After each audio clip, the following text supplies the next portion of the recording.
Рұқсат етсеңіз, құрметті Ерлан Жақанұлы, Мөңке би айтты ғой, ол құрамалы үйің болады, айнымалы биің болады, халыққа ешбір пайдасы жоқ, күніне бір жиын болады деді. Біз қазір мына жерде енді өңірден алып келген ойымызды айта алмасақ, ана жақта халық зар жылап отыр аға.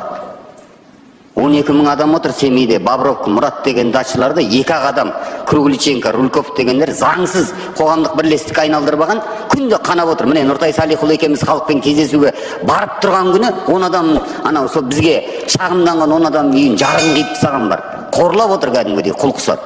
Осындай мәселелер бар. Ақтоғай, Қопа деген ауылдарда не су жоқ, не жарық жоқ, не жол жоқ. Ол жақтағы адамдар да отыр, ертең біз темір жол жабамыз, басқа не істейміз? Біз естіп жатқан ешкім жоқ деп. Сондықтан біз естілгенін олардың сөзін осы жерде талқыланып жатқан, айтқанымыз дұрыс деп ойлаймын. Жақсы, мен көп әріптестерімнің уақытын алмай қойайын, дайындаған мәселелерімді айтпай қойайын. Жаңағы Еділ Терекбайұлының толық мына мемлекеттік сатып алу туралы заңы рас бәр жерге бөгет болып жатыр. Сосын тағы бір нәрсе бар, бұл мәмс. Міндетті әлеуметтік медициналық сақтандыру. Адам өліп жатыр ауылдарда. Жедел жәрдем келмейді, сақтандыруың жоқ деп. Осыны бір жүйеге қойғанша, дайындап қалпына келтіріп алғанша тоқтатып тұруды сұраймын. Өйткені бұл халыққа қатты зардап тиіп жатыр. Сосын ең бірінші Абай облысының өтініші, құрметті әріптестер, біздің Абай облысы ядролық полигон аймағындағы тұрғындар ретінде алады. Сіздердің министрлік ең төменгі айлық 85 мың теңге деді. Сосын қызармай бір министрдің орынбасары ол жетеді күн көруге деді. Енді мен сіздерге арифметика көрсетейін. Мысалы, 5 адамнан тұратын отбасы, жанұя. Әкесі театр қызметкері, инженер, алатын айлығы 115 мың теңге. Шешесі кітапханашы, сіздердің жетеді деп отырған 85 мың теңгелеріңізді алады. Бірінші балалары студент, Құдайға шүкір, грант оқиды, бұл біздің мемлекеттің игілігі беріп отырған. Екінші баласы мектепте 6-шы сынып оқушысы, үшінші баласы балабақшада, мемлекеттік балабақшада. Жалпы отбасының табысы айына 200 мың теңге. Енді бір ай көлемінде қажет болатын шығынға азық-түлік, коммуналдық төлемдер, кредит, балабақша және тағы басқаларын нақты келтіріп берейін. Азық-түлікке нан 180 теңгеден бір айға жоқ дегенде 5 адам 60 бөлке нан жеді делік. Күніне 2-ақ бөлкеден жегенде 10.800 теңге. Сүт 810 теңгеден 10 литр дейік ең кемінде 8.100 теңге. Шай 500 теңгеден бір қорабы, 5 қорабы алды дейік, бұлыңыз 2,5 келі, 1800 теңге. Макарон 325 теңгеден 12 келіңіз 3900 теңге. Жұмыртқа 60 теңгеден 20 жұмыртқа 1200 теңге. Гречка бір келісі 280 теңгеден бір айда 3 келі гречка жегенде 840 теңге. Ұн 3700 теңге 10 келісі. Май 1 литрінің бағасы 4000 теңге болғанда, бұл күнбағыс майы, сары май жоқ бұның ішінде. 8000 теңгеге 2 литр май іштіға тамақ істеді дейік. Картоп 130 теңгеден 10 келі 1300 теңге, пияз 120 теңгеден 5 келі 600 теңге, тұз 60 теңге, тауық еті 1150 теңгеден 1 келісі, 5 келі ғана жеді дегенде 5750 теңге. Күріш 565 теңгеден 5 келі 2825 теңге. Коммуналдық төлемдері 2 бөлмелі үйдің қазіргі таңда жоқ дегенде 27 мың теңгеге барып тұр. Ұялы байланыс интернет тарифі бұл қажетті нәрсе, өйткені бізде жұмыста да, оқуда да соны талап етеді. 7 мың теңгеден 4 адамға 28 мың теңге. Жол жүру шығындары, оңай пластикалық карталарын алу 7200 теңгеден 3 адамға 21600 теңге. Тазалық құралдары, сабын 300 теңгеден 5 сабын алды дегеннің өзінде 1500 теңге. Тіс жуатын паста 470 теңгеден 2-ақ паста алды деп есептедік, 940 теңге. Кір жуатын ұнтақ 4 келі 3400 теңге. 2 келі пачкіден 2 пачка. Кредит төлемдері. Бұл мемлекеттік бағдарламамен алған 2 бөлмелі үйдің кредитіне айына 80.500 теңге төлейді. Және оған қосымша баласы сабақ оқу үшін тұтынушылық кредитпен 25 мың теңге айына төлеп отыр, бір компьютер алған. Балабақшаға 16.500 теңге төлеп отыр. Енді келейік, азық-түлік себебі 55.615 теңге, кредиттік төлемдер 80.500, қосу 25.000, 105.500, жол жүру шығындар 21.600, коммуналдық төлемдерге электрлы 27.000, ұялы байланыс интернет тарифі 28.000, балабақша 16.500. Жалпы шығын сомасы қанша шықты? 254.215 теңге. 54.215 теңгені қайдан алады? Бірінші сұрағым, енді қараңыз, бұларды біз есепке алмаған шығындарымыз. Дәрі-дәрмек, дәрумендер, киім, канцеляриялық құралдар, ойыншық, демалыс, ойын-сауық, үй жиһаз, техника, азық-түліктен сиыр еті, қой еті, жылқы еті дегенді мүлдем жемейді, жеміс-жидек дегенді мүлдем жемейді, сарымай дегенді мүлдем жемейді, балық дегенді мүлдем жемейді, кәмпит тағы басқасын мүлдем жемейді. Өзге шаруашылық тауарлардан шампунь, су сабынды мүлдем қолданбайды, крем және тағы басқасын мүлдем қолданбайды. Делік. Енді сіздердің министрліктеріңізге үлкен сұрақ, мен бұны ашық хат қылып министрлеріңізге де әлеуметтік желіден жариялайын. Қалай есептедіңіздер және осы отбасы қалай күн көреді? Мынау 3 ящик малина, 3 ящик клубника и смородина. Қысқа дайындық 65.000 теңге алдық. Еще бұған қазір қант қосылады. Енді кешегі Ринат ағамыздың шырпыр болып отқан 85.000 теңгесін ойлап тұр. Қалай бұл?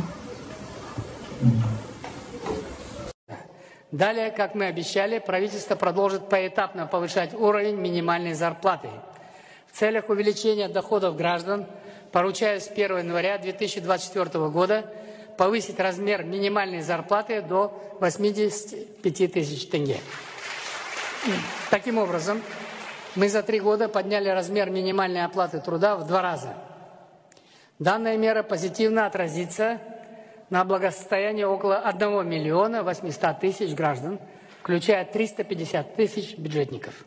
В целом, для всестороннего развития рынка труда правительству необходимо в кратчайшие сроки утвердить комплексный план, рассчитанный до 2030 года. Помимо четкого определения принципов и приоритетов новой экономической политики, критически важно качественное и полноценное исполнение намеченных реформ. И этот процесс напрямую зависит от компетенции, ответственности и политической воли государственных служащих. Если госслужащий ошибся при принятии решения, при этом не преследуя злого умысла, похитить бюджетные средства или незаконно обогатиться за счет взятки, он не должен привлекаться к уголовной ответственности. В противном случае мы парализуем госаппарат. В орбиту уголовного преследования должны вовлекаться чиновники, которые намеренно пошли на совершение коррупционных преступлений.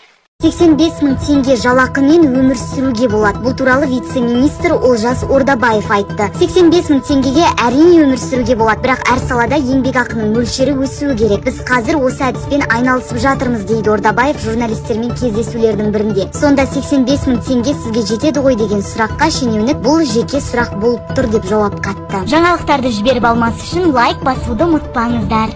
Обратите внимание, в одном регионе на питание детей в день выделяют из бюджета 200 тенге. В другом регионе 400 тенге. На одного ребенка. На одного ребенка. В крупных городах Астана, Алматы выделяют 700 тенге на ребенка. Уже возникает вопрос, а чем сельский ребенок хуже?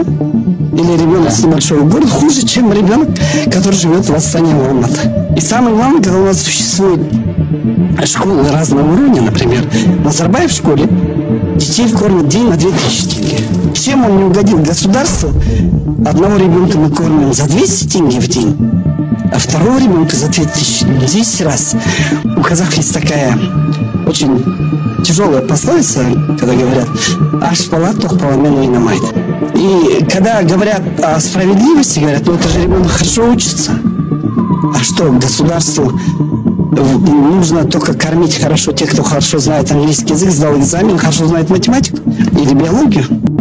А что, государству не нужно будущие водители автобусов, будущие медсестры, будущие повара, будущие сельхозработники, да? Потому что я против такой несправедливости.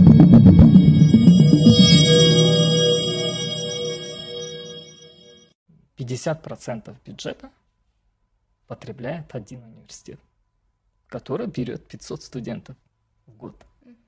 То есть на все вузы 50% забирает? 50% брал Назарбаев, примерно 50% уходило на один университет, который берет 500 студентов в год, из которых только 300 остаются, 350 в стране. Құрметті біздің министрлер және депутаттар, билікте отырған кісілер, мен сіздерге мынандай сұрағым бар. сіздер қазір жарлық шығардыңыздар да. Самый минимальный заработная плата міне 85 мың теңге да. Былай есептеп көрейік. Жалғыз басты ана мектепте уборщица болып жасайды да. Оның 2 баласы бар. Асыраушысы жоқ. Міне айлық алды да. Міне айлық алды. Айлық қолында. Енді ол кісі қалай істейді? Қазір ол ең бірінші очередь комуслугасын төлейді да. Комуслуганы сіздер өздеріңіз білесіздер, қазір бағасын көтеріп жібердіңіздер. Оған міне 20 мың теңге кетті да. Және баршаларың білетіңіздей, қазір бізде интернет қымбат та. Ол өзіне интернет салады. Енді ел жұрттан қалмау үшін да, 2 баласына салады интернетті да.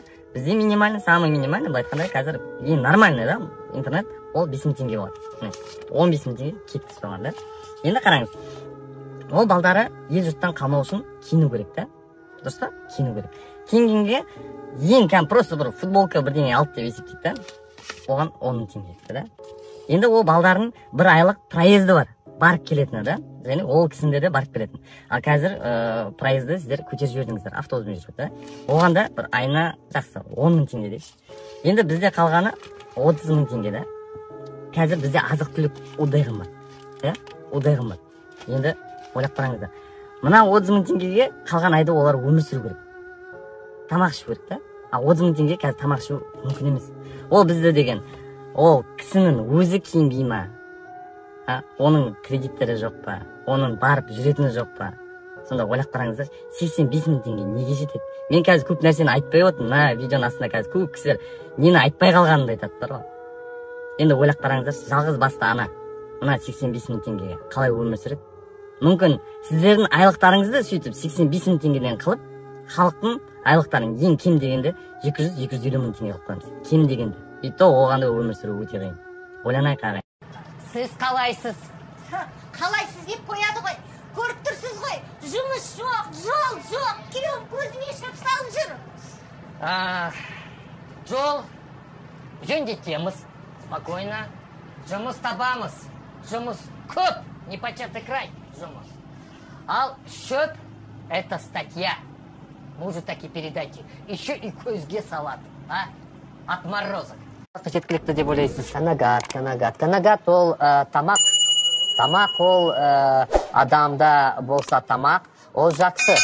Но бақыт ол ақша емес, правильно? Ал сіздің ойыңызша бақыт деген не сонда? Бақыт қалай? Бақыт ол бақалай.